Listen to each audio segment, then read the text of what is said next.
So today we're going to talk about planning your content for 2021. And so this is actually really helpful to do now because we're close enough to the new year that you could probably have a pretty good feel on what people are going to want to hear from you, to read from you, those kinds of things, but also still far enough out that you could really take some time to think through it, create a good solid plan, and then even create some content to get yourself started on the right foot. So let's dive in. All right, so today we're going to cover three big things. The first one is going to be talking a little bit about what a content calendar really is and why you need one.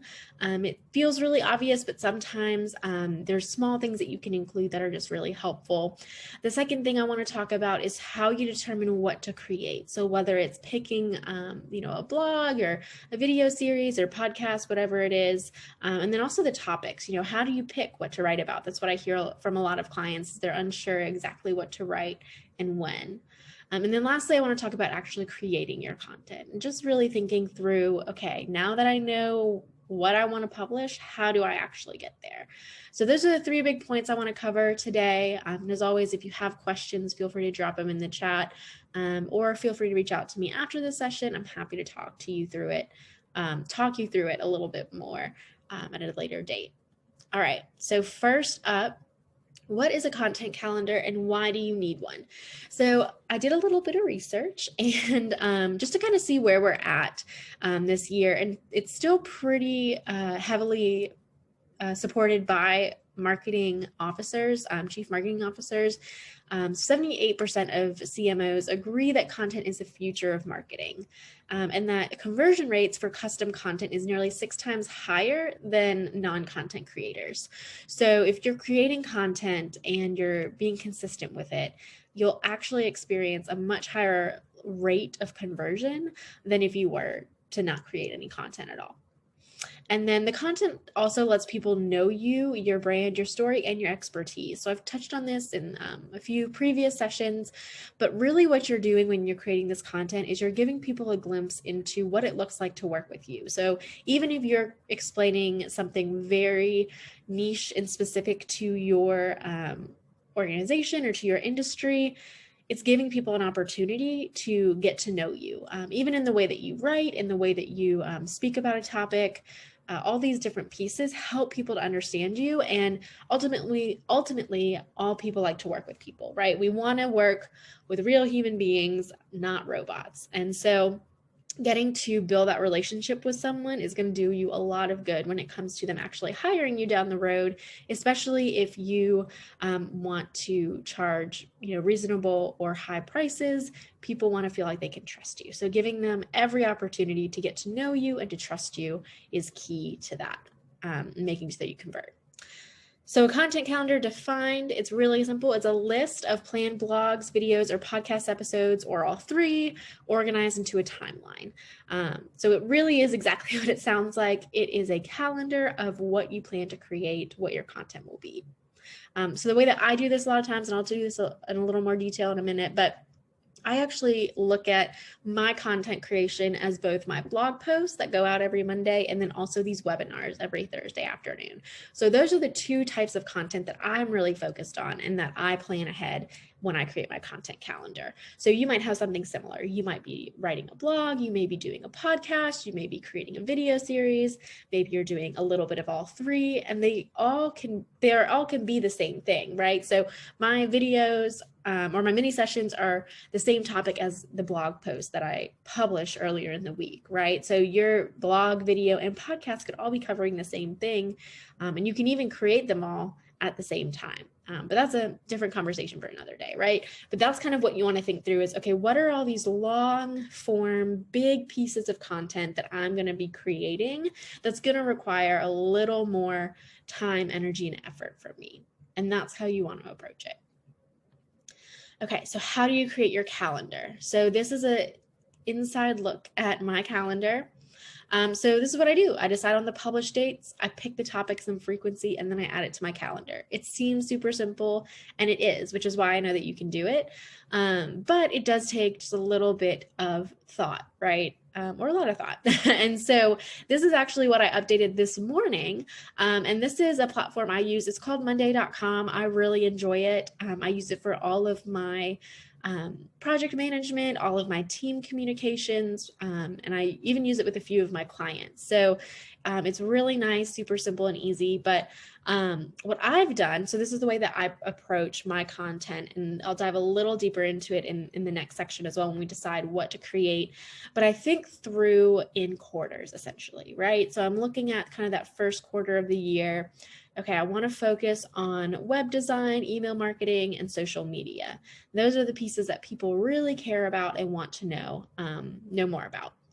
And so knowing, for example, that I have a blog that goes out every Monday, so these are all the Mondays of those months, I can set those timeline or put that time in here. And I even have, you don't see it, but there's a column to the right over here that even has my draft dates, right? So a week before the published dates are actually when I schedule my draft dates. And so this is just a really helpful way that I can look at this and say, okay, I see what I'm writing about. I can kind of dive a little deeper if I come back to this and I say, I don't think, people are interested in learning about the importance of UX and design or something like that. I can always change it. But having this list and having an outline really helps me to think ahead and also think through the kind of content I want to create and what kind of revenue I want to generate, right? So you'll see that there's a couple of these affiliate items here. And that's even important to think about too. So I have a couple affiliate codes of products that I really love and that I use all the time. And so I want to share them with my audience, but it also is another stream of revenue, right? So I want to make sure I'm capitalizing on that as well. And so I'm planning ahead for when I'm going to have that. And so some of that it falls really well into the specific sections and topics that I want to cover, right? So looking at Canva, a lot of people ask me, okay, how do you actually create the freebies? How do you do that? And so I do it in Canva, right? So that's a question that I get a lot. And so why not explain it to people? Why not write about it? Why not give them something that they can go back to as a resource or that'll attract new people to want to connect with me, right? And I have an affiliate link for it. So, combining those two things is really, really helpful. And I can think through all of this in my calendar. And that's what I encourage you to do as well, is it's not just, okay, what content am I creating, but what am I trying to promote? What are some other options and ways that I can really use this content to help me grow my business? So that's kind of how I look at it and update it. I'll definitely include a link to Monday.com if you want to explore that system at all. It takes a little bit of getting used to, but I absolutely adore it. So anyway, there's that. So that's what I look at. And you guys get this sneak peek of the things to come. All right, next is determining what to create. So now we have that list of all the topics, right? And so this is kind of how I decided how to create that list. So there's 3 questions I ask. 1, what is the ultimate goal of the content I want to create? So what is it that I want to accomplish? And then secondly, what are my customers asking? So what is it that people continually come back to you asking about? Is there a specific area of expertise? Is there a specific tool that you use? Is there a specific strategy that you promote? What is it that people keep asking you on a regular basis? And then thirdly, how can I create content that persuades my audience to hire me? Right? Because that's ultimately what we want people to do. You either want them to purchase or from you or hire you. And so creating content that's going to help you do that and help people make the decision to hire you is key. And some of it's thinking even about your own strengths, right? So I am very comfortable with public speaking. I enjoy it. I'm very comfortable speaking through Zoom, right? Like this is a comfortable space for me. And so it comes very naturally. And so I can do it successfully. Whereas I have other people who get very nervous, right? And so being in front of a camera is not their strong suit, but they are absolutely beautiful writers who can communicate their ideas and their knowledge through words and all that fun stuff. And so they write a lot of blogs and it's awesome and they kill it and it's great. I have some people who do really well on podcasts, having just that opportunity to kind of feel like they're talking to someone, but not feeling like they have to interact in that same way, right? And so it's really figuring out, okay, not only how and what can I write about or create to help people get to know me, but what is my actual strength and how can I capitalize on that to really get people to convert? So those are 3 questions for me personally. I'll touch on these a little bit, but my answers to these questions are, I want to have the reader sign up for my mini sessions and hire me, right? That's the ultimate goal of the content I create, specifically my blog posts. So at the end of every blog post, if you've read it or if you read that far, all of them point you to the mini session of that upcoming week. Right. So if you're not really sure what that looks like, go check out the blog, just scroll down to the bottom even and see what I write there. Because that's what I really want people to do when they read that blog is say, oh, okay, I've read this. Oh, she has a mini session on Thursday. Yeah, I want to learn more. Let me jump into that. And then also to hire me, right? So I've had some people who've read my blogs. They haven't necessarily come to a mini session or they have, but they want to get to know me and we connect and talk and they hire me before they even come to a session, right? Which is awesome.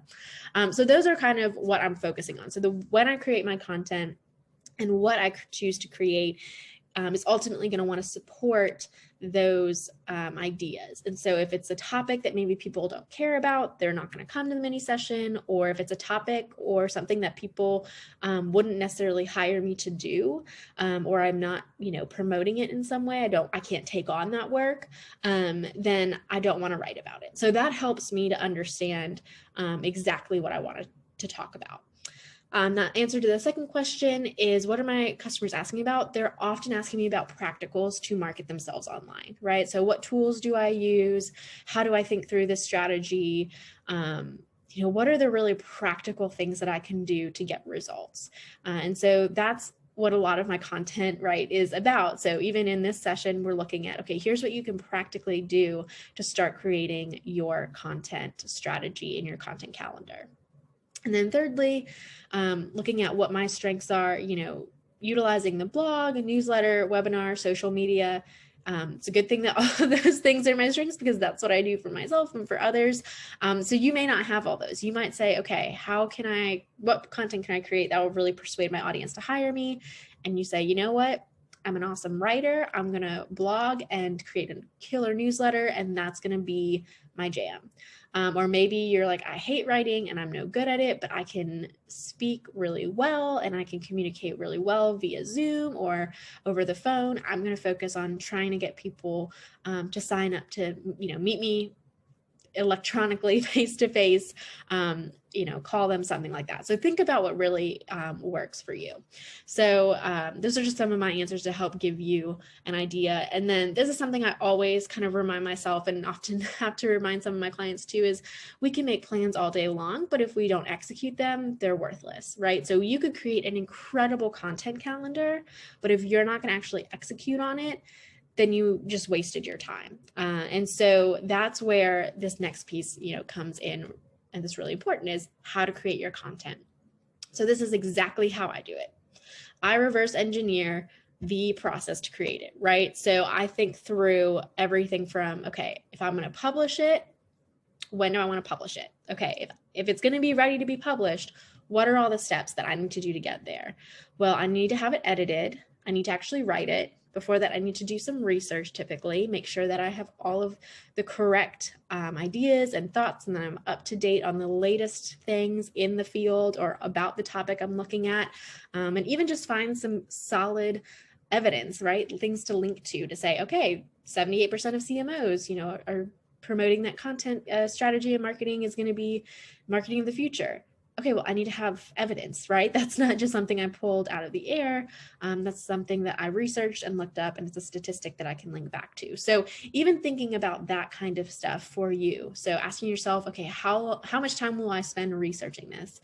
Is it a topic that your audience is going to want a lot of links, a lot of evidence, a lot of references, right? Is it something that you really want to write kind of a long, in-depth blog maybe, or create a super in-depth video? Thinking through all of that part there is helpful. And it'll tell you, kind of inform you how much time you need to give yourself to research and write it. Then obviously asking, okay, how much time do I need to write it? And then also thinking, how many drafts am I going to take? So I am terrible at this. It's probably one of my biggest weaknesses, is that I will write and it's great. And then I hate going back and proofreading. Right? I'm willing to spend a lot of money every month to have an editor who is awesome. His name's Carter. I hype him up all the time. And I hate going back and reading through my content. Like, it's something I do, obviously, before I send it to him, because I don't want the entire thing to be marked up. But knowing that, I know, okay, I'm typically going to do like 2 drafts. And then I'm going to send it to him. He's going to make it even better. I'm going to look at his edits, kind of do my final edits, and then update it. Like, that's how I create content. But maybe you really want to do some more in-depth editing. How many drafts? Maybe you want to do 3 or 4. Maybe it's something that you really want to make sure every detail, is exactly right. Think about how you create and process. And then also with that, ask yourself, are you going to be using an editor? I highly recommend, if you are like me at all and do not enjoy going back through and editing it, hire someone who will do it for you. Because even giving it to him and then having him return it to me, it feels like a new assignment. And so it tricks my brain into kind of reviewing it and updating it and making it better. But he's also awesome. So typically I don't have much more to edit. But you also want to consider how long it'll take them to review that. Right. So I give him typically from Tuesday. I send it to him around 8 a.m. on Tuesday because I'm crazy and write it very early. And then he gets it back to me no later than Friday at noon, but he usually gets it back to me within 48 hours. So knowing that and knowing that my content is not that long, that's really easy. But if you're writing a really long piece of content, or maybe you're creating a video, right? Or maybe you're creating a podcast and it's going to require some edits as well, you need to factor that in and think through, okay, how long is this all going to take? All of those different pieces. Consider how long it'll take to upload to your website. For blogs, this usually doesn't take much time, but man, even the videos, like I have, update these recordings and put them on my website so that you can find them. And that sometimes takes a little bit of time, right? Uploading it to YouTube, all those different pieces. So I have to factor that into the schedule as well. So think about that for you. And then lastly is, how long will it take you to, or how long will it take to share with your audience on social media or by email, like to create that content? For me, a lot of times what ends up happening is I will write the blog, right? And then get it to Carter. He sends it back to me. I upload it and it's going to publish that upcoming Monday. Well, that Saturday or Friday before is when I actually sit down, and normally it'll take me about an hour to create all of the content. So all of my social media, all of my newsletter, all of that kind of fun stuff. And that's because I've been doing it for a while. So I know exactly what I want to say, exactly how to do it. But before, it took me a couple hours, right? So if you're going to use that piece of content and have it shared across these different platforms or through a newsletter or things like that, you're going to want to factor that in as well. So that doesn't necessarily keep you from publishing the content, but when you're actually, sharing it and promoting it, you want to keep all of that in mind. So for example, typically when I kind of think about it, it takes me anywhere from 5 to 7 hours a week that I spend on creating this content, from writing the blog, creating the newsletter, creating the social media post, preparing for these webinars, uploading these webinars. All of that takes at most typically about 7 hours, spread over a course of the whole week, so it doesn't feel overwhelming, but that's still 7 hours of my life, right? And so I have to be careful and thoughtful about when that time is going to be used, how I'm going to use it, and what that looks like. And then the last step is really, you just got to create it, right? That's the hardest part of it all, is you can plan and plan and plan, but actually sitting down and typing it out, or setting up the video camera, or creating the podcast episode, you just got to do it. And the reality is, it's not going to be perfect the first time, especially if you've never done any of that before. It's okay. Like, it's not going to be the best thing you've ever created, but it'll be better, right? So I've seen that as I've been creating content for months, and especially the months where I have been overworked, I can tell that my content is not at the same caliber of quality as the months that I feel really well rested and inspired, right? So, but I keep creating. I keep creating, I keep growing, I keep that consistency, because that's what's really going to grow your business, not just the content you create. So you want to create amazing content, you want to create your best content, but consistency is where you'll really see the results. So don't let yourself get into that analysis paralysis. Don't let yourself be afraid of new things. Just get into it. And I'm sure you'll probably have more fun than you would have imagined. All right, so now to the fun part, the Q&A. So if you have any questions about anything I covered, or you want me to go back to anything, I'm happy to jump back through some of these. And then of course, if you guys have questions that you want to talk about specifically for your business, I'm happy to set up a 30-minute consultation call with you. If you haven't used one of those, like if you have signed up for this webinar, you get one for free. But if you want to do another one, just reach out to me and we can set something up. But those are always really fun. I got to chat with someone who's actually here earlier today, and it was a great time. I really enjoyed it. So hopefully she learned a lot. So yeah, if you guys have any questions, now's a perfect time to ask them. If not, not a problem at all.